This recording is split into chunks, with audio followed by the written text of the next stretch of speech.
From the heart of the Space City to the heart of Gen Z, welcome to Next Gen Conversation. Not Dad's Talk Radio. Ethan talks to you about the issues and events that matter to our generation. This is the Next Gen Report with Ethan Buchanan. Hey everybody, good afternoon. Welcome back to the Next Gen Report, right here on our home station of AM 950 KPRC. And I say home station, this is our flagship, right? But we also air on KFXR in Dallas, on WOAI in San Antonio. So if you're someone that gets around a lot, if you travel about the state and you'd like to hear me in other cities, I'm on the air in other cities. I love Houston. Houston's my number one, but I am super happy to be on the air. KFXR in Dallas, again, WOAI in San Antonio. For the times, you can go to @Ethan Buchanan on X, BUCHANAN. You can find the times, the station numbers there. That's the best way to find all the content. That's kind of the hub. So if you want to hear more, if you've heard the Next Gen Report here on KPRC a couple of times over the last several weeks, you want to hear some more of it, we air here on Sundays as well. So there's the weekend show. I want to encourage you to check that out. That's where you do it. We've got a lot I want to get to today. Quite a bit, actually. There's the Charlie Kirk thing. I don't want to talk about this because I really don't think it's worth anybody's time, but it's being talked about, so we might talk about it later on. Basically, there's some questions about the bullet and the bullet not matching the gun. There's a very simple explanation for this, but it's clickbaity, and so it's going viral all over the place, and people are losing their minds over it. We'll probably get to that later. But first, I want to take your mind back a little bit. We all remember the Irina Zarutska case. She was the refugee from Ukraine that was living in South Carolina. She was brutally murdered in what was probably a racially motivated attack by a crazy guy who should have been in prison for life, if not executed by the state for a number of other heinous, violent crimes. And she was just murdered on a subway car, stabbed in the throat. Maybe it wasn't a subway car. Maybe it was just regular train. But it was one of those types of public transportation. And she was just murdered, stabbed in the throat, slit her throat. She bled out right there. And it was a vile case, got headlines all around. And a bunch of tributes went up all over the country. There were murals painted on the sides of buildings all over the place. Well, now for whatever reason, there has been public pushback. I really don't know why, other than she's white. I mean, we all remember how much credit George Floyd was given. There's still murals of him all over the place to this day. But God forbid we put up a mural of this random white girl who was murdered. Now those murals are getting taken down due to public backlash. Here's one of the TV reports from this. I'm not sure who did this report, but here it is. This is the artist who painted this mural. And if you're watching right now, we are recording. So if you're just listening, you can go back and watch this on my X page. But if you're watching right now, you can see the mural behind this guy, and you'll see him talk with the artist who's like, yeah, I'm going to have to take this down because people are upset about it. Take a listen. Well, Emily, Jean, it's still here, but not for long. Artist Ian Gaudreau tells me he's sad it's come to this point, but after calls from Mayor Smiley and other local leaders to remove the mural, it felt like only a matter of time before this happened. The artwork is going to be removed. Artist Ian Gaudreau breaking the news to NBC 10 Monday afternoon. The Irina Zarutska mural is coming down. A lot of people voiced their frustrations, and voices were heard, and the work is coming down as a reaction to that. Again, I really don't understand why. What's your issue with that? The only thing that I can make out that makes any sense to me is it was just because she's white. Because, again, the comparison to George Floyd is warranted here. I mean, we had parades and riots and marches and murals across the country for George Floyd, who was a career criminal. And I mean that in every sense of the word. Like, some of the worst crimes you can commit, he committed. Robbery, violence. I mean, he's famous for pointing a gun at the stomach of a woman who was pregnant. I don't remember the details of that, but if memory serves me, he wanted her to get an abortion and she wouldn't. And murals of this guy are still all over the United States to this day. And if you say we should take those down, you're labeled a racist. But if you say we should just keep up a mural of this random woman who was a victim of a random violent attack by some crazy guy who, again, should have been in jail at the least. That's controversial? Why? But anyway, I think this woman deserves to be honored. I do. And there's a great way for you to do that. Our sponsor, Dave's Vault Lapel Pins, has a pin that's specifically designed to honor Irina Zarutska. There is a butterfly that was named after her by a scientist who saw this case, and it came upon his heart to name this butterfly species after Irina Zarutska. And so that's what it looks like. It's the Irina Zarutska Azure pin. It's shaped like a butterfly. It's colored like the butterfly. And it's just designed entirely to honor Irina Zarutska. You can see they'll ship it to you with a little card that actually has a picture of the train car or whatever, the train car, subway, whatever it is, where she was sitting when she was murdered, and the pin sits right on top of it. And I think that's great symbolism. That's great messaging. This is a great pin. And again, $6. It's really cheap. And not in a construction way, in just a, it's easy for you to get your hands on. If you find it in your heart to honor this victim of violent crime and American failure, frankly, then I would encourage you to check that out. Again, you can use promo code NEXTPIN2026 to get 10% off of that. I saw that was getting taken down, and that aggravated me. It did, because I've talked about this case before. I went into great detail on it when it happened here on the show. The fact that we as Americans are so hell-bent on whatever you want to call it, equity, racial justice, whatever, and we let this guy who committed crime after crime after crime, violent crime after violent crime, just out into the world, and then the predictable results happen. An innocent woman was just murdered right there. I mean, I've seen the video. You've probably seen it too if you've been around the block a few times. It really is just disgusting. It is. And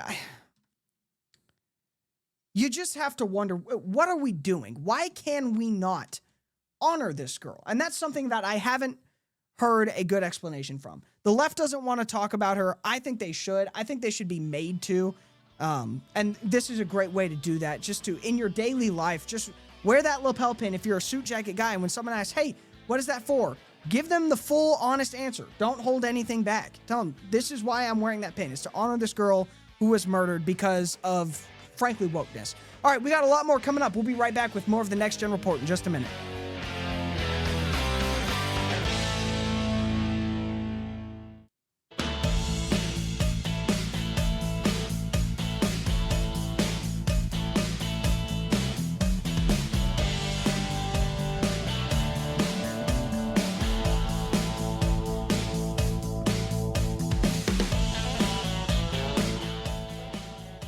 All right, let's dig in real quick. Let's touch base with this Charlie Kirk news. I'm Ethan Buchanan, by the way. If you're just now tuning in, this is the Next Gen Report. You can follow me on X at _Ethan Buchanan, Buchanan. Now, I want to preface this by saying, listen, I love a good conspiracy theory. I really do. I'm not kidding. I love conspiracy theories. I love digging into them. I love questioning the official narrative. It's one of my favorite things to do. But if we do that every single time about every single little thing, it does nobody a service. And that's what I think is happening with a lot of the Charlie Kirk investigation, the Charlie Kirk trial, things like that. I think there's just a desire for there to be a conspiracy theory. There is, I can't pretend to understand the psychology of it, if I'm going to be honest. I was going to try to, but I can't. For whatever reason, people want there to be a big conspiracy. And, maybe in some universe there was. But as of right now, there hasn't been any evidence of this. And people have just been pointing to random things and claiming it's evidence. I think Candace Owens is the best example of this. If you're not terminally online, maybe you're lucky enough to have missed this. But Candace Owens has claimed that everybody from France to Israel to Erica Kirk herself all orchestrated the murder of Charlie Kirk, and she hasn't provided a single shred of evidence for any of those claims. She just jumps to the next one, whatever the next supposed killer of Charlie Kirk is. And then she'll carry on with that for a couple of weeks, and then that'll be obviously not true, and she'll just move on to the next one. Now, to a lesser extent, that is trying to happen, or people are trying to make that happen, I should say, with Charlie Kirk's alleged killer, Tyler Robinson. And the latest way that they're trying to make that happen is now there's these claims that, oh, the bullet didn't match the gun that Tyler Robinson had. So I want to show you some examples of this just to sort of iron this out before the conspiracy theorists take it and run with it, before this is the only thing all over Facebook and everybody just completely believes that this is what happened and Tyler Robinson was set up. Because, I mean, I've met people that are smart enough to know better that don't. So, here's the headline from People magazine. Bullet that killed Charlie Kirk doesn't match Tyler Robinson's rifle, his lawyers claim. Now, to the layman, if you're just seeing that for the first time, you might think, okay, well, that's suspicious, right? Because I thought we had the guy dead to rights. I thought we had the gun and we knew where he was perched and we saw him with it and la-di-da-di-da. So what do you mean the bullet didn't match? Do you mean the bullet was fired from somewhere else? Was there another shooter? No, that's not what even people admitted it right here. Tyler Robinson's lawyers are arguing in a new court filing that the ATF has been unable to conclusively link the bullet used to kill Charlie Kirk to a rifle, quote, allegedly tied to their client. Robinson's attorneys are seeking to delay a preliminary hearing currently scheduled for May. Robinson is accused of being the shooter who killed Kirk at an event at Utah Valley University. Now, obviously, the way they've posed this starts to raise some questions, especially if all you see is the headline. And let's be honest, that's all people see. All right, you're scrolling through Facebook, you see that headline, and that's what you see. That's what you screenshot. That's what you spread around. You're not digging into the article to go dig through the details. You just aren't. You aren't doing it. All right? Unless you're, 1 in 6,000 people. But almost every person doesn't do that, which is how fake news starts to spread. So, first of all, I want to show you a better headline that I think more accurately describes the situation. This is from the New York Post. Prosecutors reveal what analysis of Charlie Kirk bullet and Tyler Robinson's gun really found. And that is a more accurate headline. The bullet that killed Charlie Kirk was so damaged that investigators could not confirm that it was fired from Tyler Robinson's gun. But that doesn't mean it actually came from a different rifle, prosecutors said on Tuesday. And if you understand anything about ballistics, you know that makes sense, right? I mean, we all know that. We've all seen probably, I mean, if you watch a lot of ballistic and gun videos on YouTube, maybe you've seen this. Maybe I'm weird here because I know this, but most bullets are made out of lead or some lead-like material. Lead is a very malleable metal, especially when it's hot, like when it's been fired out of a gun. It's very hot, it's very malleable, all right? Which means if you shoot it and it hits something very hard, like a human bone, it's very likely that it would splinter, shatter, get very, very, very smushed. Go on YouTube right now if you don't believe me, and find some videos of people shooting something like a metal plate. There's this one guy that I watch all the time. I don't remember the name of his channel, but he just makes videos where he shoots different stuff with different caliber bullets just to see what happens to the bullet and to the item in question. And so very often you see these very flat, misshapen, shattered pieces of lead that's left over from this. It's very hard to ballistically match that because how that works is they basically look at the patterns on the inside of the barrel of the rifle and see if that matches what is on the outside of the bullet. As you fire a bullet, it expands, it catches rifling, and that causes the bullet to turn, that digs into the lead, all right? And that's what gives the bullet its direction. So there's signs of that, and sometimes you can go and you can match that back and you can say, okay, this is the pattern on the inside of the barrel. It matches the pattern on the outside of the bullet, la-di-da-di-da. But if your bullet is shattered and smashed to hell and back, you're not going to be able to do that. It's just not going to add up. And so is there a conspiracy theory here? No, but there's a flashy headline. And people grab that flashy headline, they share it on Facebook, and they say, look, see, it's proof that there's a conspiracy. And what's really happening is confirmation bias. You want there to be a conspiracy. I don't know why you want there to be a conspiracy theory. And so you start looking for things that can be used to justify the conspiracy theory. Now, the reality is this actually isn't entirely uncommon.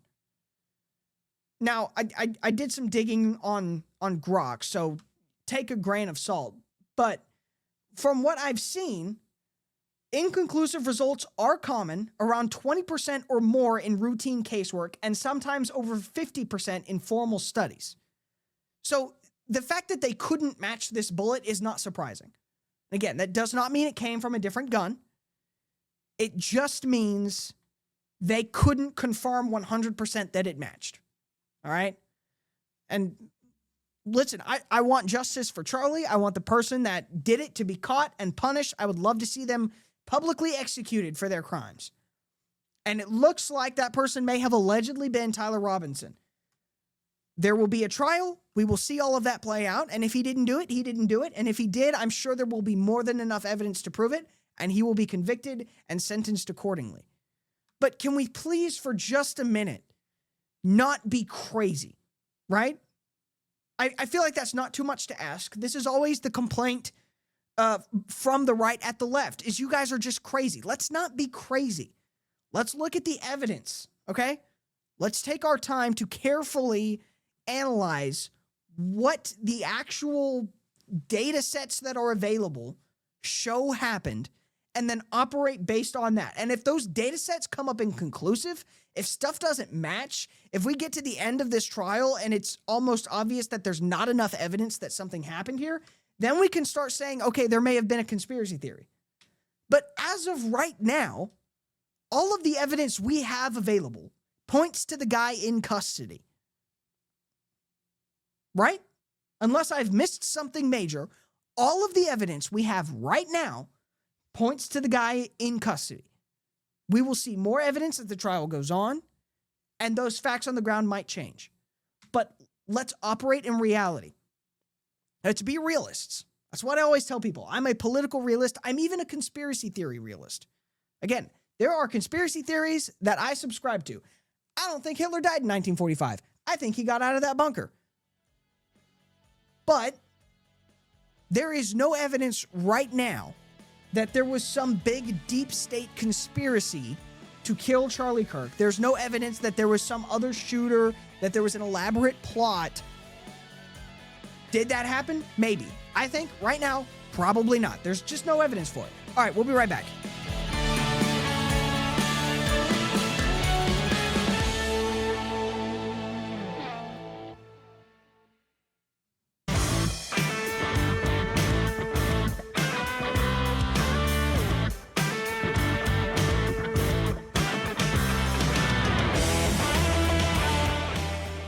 Alrighty, welcome back to the Next Gen Report. Once again, at _ Ethan Buchanan, UCHANAN on X. If again you're just tuning in, you haven't heard the show before, blessed and privileged to be here this afternoon. This is probably a fourth or maybe fifth time I've been able to snag this Wednesday afternoon slot from the Walton and Johnson reruns. So if you're hearing me for the first time, that's where you go to hear more of me. We do the Sunday show. I'd love to have you. I really would. I'm still building a little community for myself. You see this all the time with influencers and show hosts and la-di-da-di-da, where by the time they come across your feed or your airwaves, they've already got this kind of culture around their show. They've already got their dedicated fans and everybody that kind of knows the lore and the history or what have you. I'm still creating that here. So if you want to get in on the ground floor, this is your chance to do it. At _ Ethan Buchanan on X, BUCHANAN.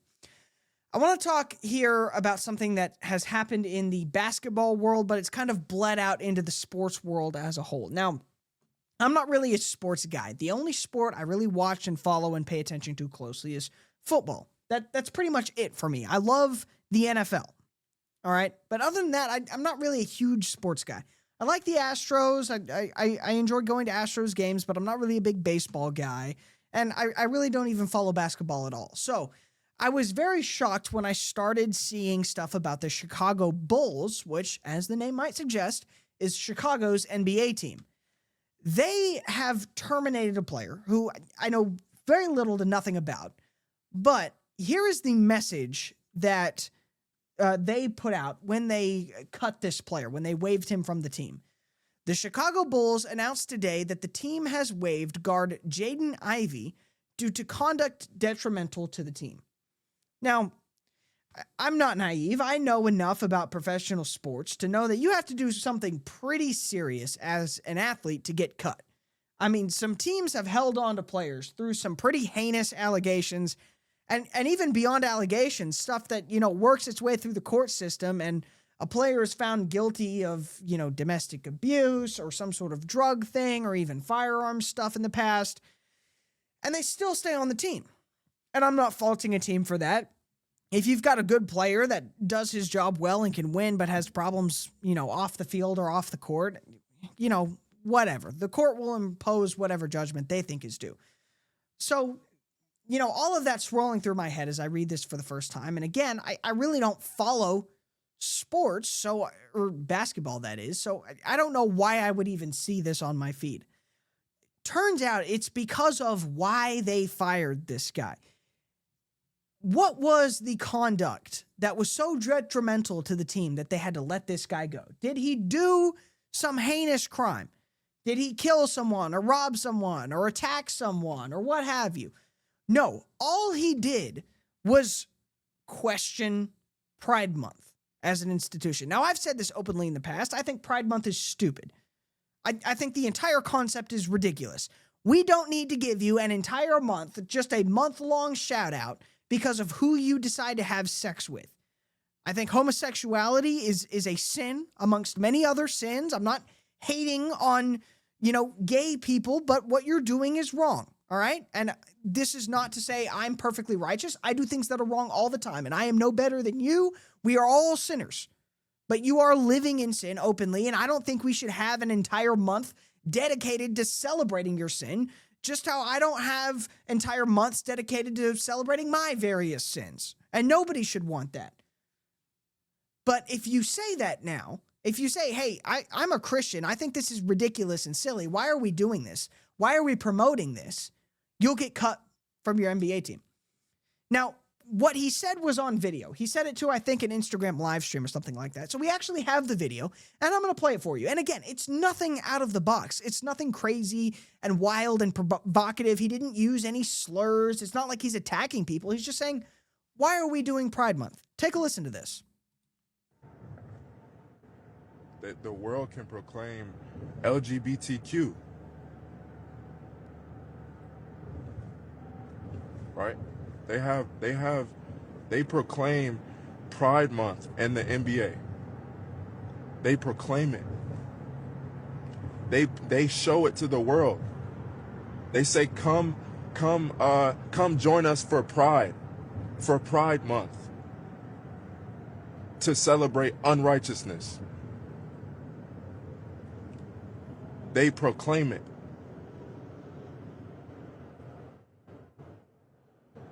They proclaim it on the billboards.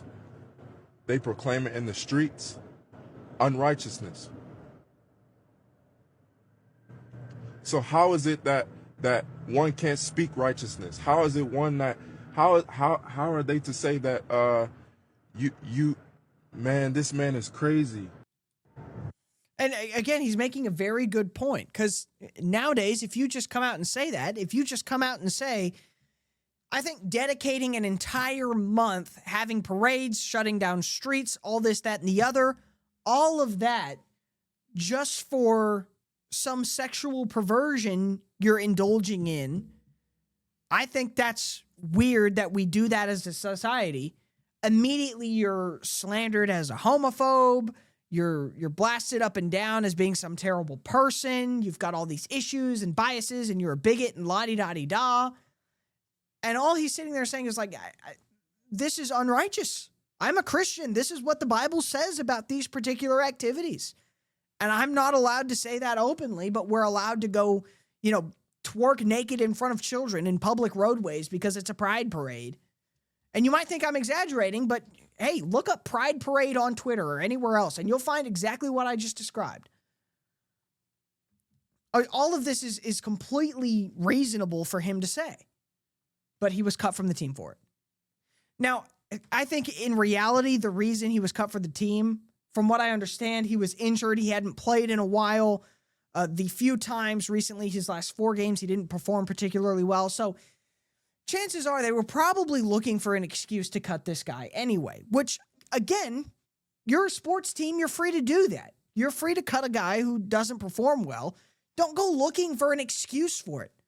Just nut up and cut the guy. If he's not doing a good job, just fire him. That's fine. But it's the fact that they had to try to come up with some excuse. His conduct was detrimental to the team. How? He hasn't even been playing for the team. He made that point himself. He came out on another live stream and he said, how am I being hurtful to the team? I'm not playing with the team. I'm not even hanging out with the team. I'm in rehab. Take a listen. Right? They said your conduct is detrimental to the team. I haven't been with the team. Right? I haven't been with the team because I've been rehabbing. So how is my conduct detrimental to the team? Where have I done detriment? Did the players did I say man, you suck? Did I say you suck to the players? That would be detrimental to the team, right? Because I don't trust and I'm saying the player sucks and I'm on the same team as him. Right? And he's my teammate. We're supposed to be teammates. We're supposed to be on the same team. Right? We're supposed to be playing together, right? We're supposed to be passing the ball to each other, right? We're supposed to be doing handoffs and ball screens, right? We're supposed to be doing these things together. So essentially what he's saying there is, I'm not there. It's not like I'm going and trash talking my teammates. It's not like I'm causing problems. I'm not being an issue in the locker room. All he did was say, hey, why are we doing this? Why are we as a society doing this? And, to his credit, this is a question that I've been trying to figure out the answer to my entire adult life. Why do we do this? What is it about gay people that makes them require an entire month that's just dedicated to them and their vanity? Why? It's legal. You're allowed to do whatever you want. Gay marriage, quote unquote marriage, is legal in every corner of this country. There is nobody in this country that's being imprisoned for being gay. There is no rights that a heterosexual person has that a gay person does not. So what about you and the fact that you like whatever necessitates you have an entire month dedicated to you? And now I'm faced with this all the time because I live in Montrose, which is the gay part of Houston. And everything about Montrose is gay, gay, gay, gay, gay. And I have to ask, why? Who cares? Be gay. You'll pay for that when you pay for it. Unless you surrender it to Christ and then he'll pay for it. He already has. But why do I have to sit constantly and be reminded of how gay you are? Why does that have to be your entire personality? And God forbid we ask that question, because then you're homophobic. It makes no sense. And I'm tired of the entire society pretending it does. We're going to talk about this some more in just a minute. Stay tuned.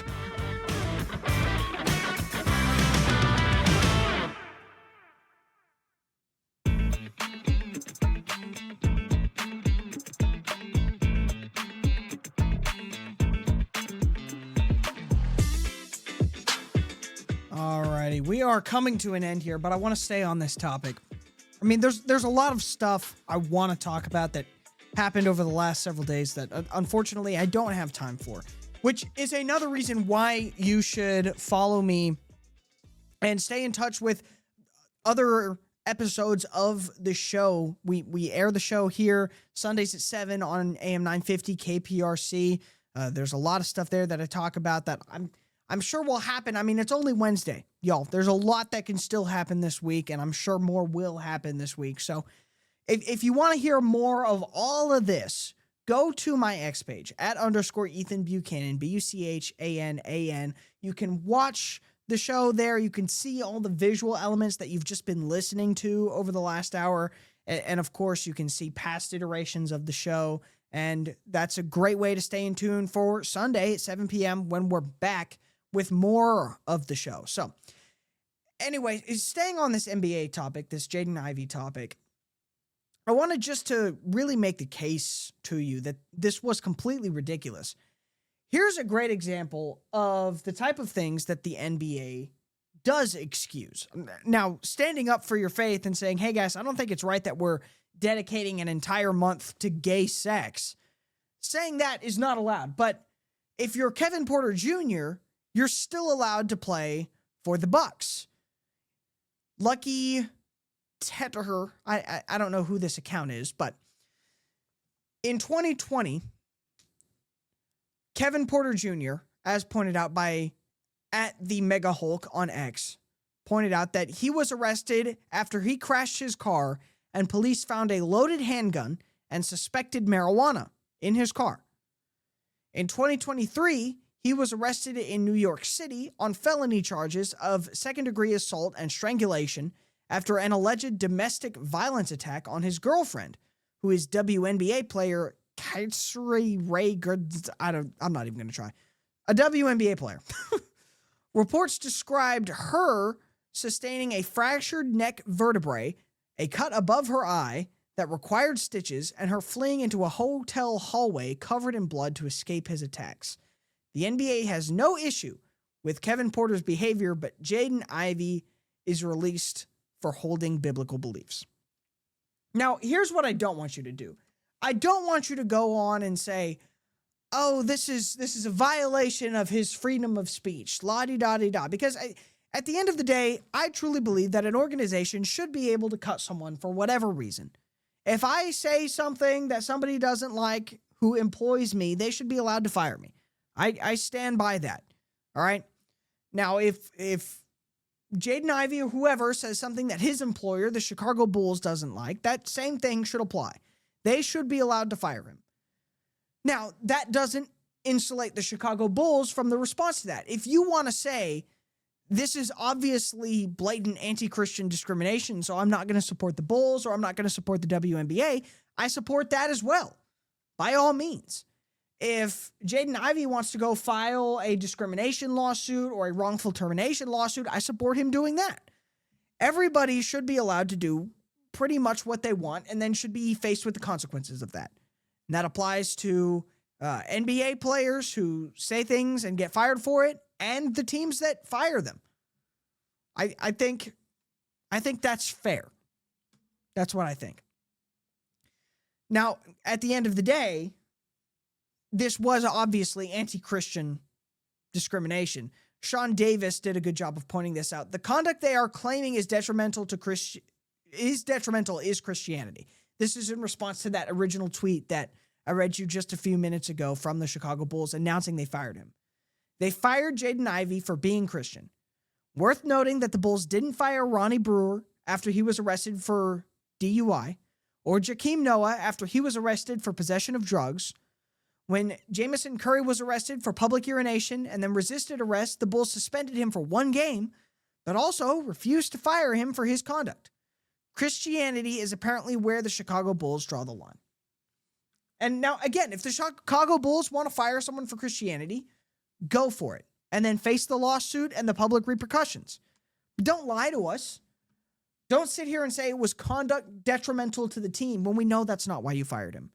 We can all clearly see that you fired him because you were scared of the gay mafia boycotting you and saying mean things about you on whatever platforms that they prefer to do that these days.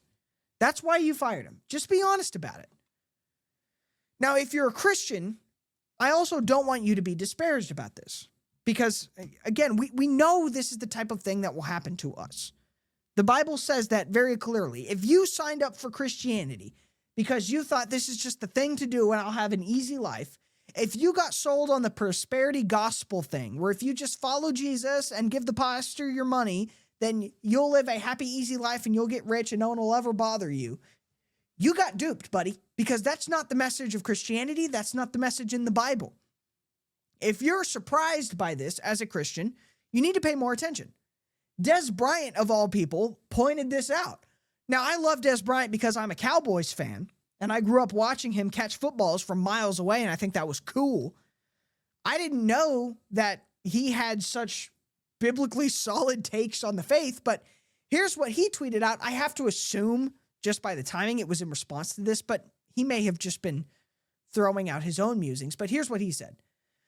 The Bible openly acknowledges the tension of seeing wicked people prosper while the righteous suffer. In passages like Psalm 73 and Jeremiah 12, people question God honestly and feel discouraged by this apparent injustice. The turning point is realizing that this success is temporary, while faithfulness has lasting eternal value. Jesus reinforces this in Matthew 5 by redefining quote-unquote blessing beyond immediate visible outcomes. What you see now isn't the full picture. Justice and meaning unfold over a longer timeline. And that longer timeline that Des Bryant, of all people, is referring to is eternity. You will be persecuted in this life for following the faith. Even a Western country like the United States, you will be persecuted for being a man of God, for being someone that recognizes that Jesus Christ is Lord, and as Lord, he is entitled to give us commands, and we are entitled to follow them. You will be persecuted for that. Now, will that be some of the things we see in other parts of the world where you're gunned down by radical jihadist Muslims? Maybe not, probably not, thank the Lord. But you will be persecuted in other ways. There will be times when your faith is tested. There will be times where successes you might have as an NBA star are taken from you. But you will be rewarded and compensated for that, not necessarily in this life, but in eternity. Another athlete, Trayvon Henderson, he's a running back, also plays NFL for the Patriots, I believe, directly responded to all of this, saying again the same thing. Matthew 5:10, blessed are those who are persecuted for righteousness' sake, for theirs is the kingdom of heaven. And that's what I want you to understand. There is no defeat that has been suffered here. If you're a Christian and maybe you are an older folk, I know a lot of my listeners right now, this is AM radio, I make no bones about that. You're probably older, and that's fine. You probably grew up in a society where everybody went to church. And if you didn't go to church, you were considered the on one out. And that's great for you, and I'm glad you experienced that. But don't look at what's happening now as my generation is now persecuted for holding to the faith. And again, that's not in like the sense of what we see in other parts of the world, but this was an act of anti-Christian persecution. That's what this was, objectively. Now, this doesn't mean we say, oh my God, woe is me. We were told this was going to happen by Jesus in the scriptures. We were prepared for this, or at least we should have been. Take heart in this. Be encouraged by this. This is a sign that we are on the right path. Jesus Christ is Lord. No ridiculous NBA team can change that. There is no concern here that, oh, Christianity might be defeated by the NBA. Give me a break. But anyway, all that to say, praise God for people like this that are still speaking out about this. Prominent people in the sports world that are still speaking out and saying, no, what Jaden Ivey said is correct and righteous. We need more of that in this world. I think that's great. But anyway, that's my thoughts. We'll have a lot more Sunday at 7 p.m. on AM 950 KPRC. Thank you for listening to the Next Gen Report.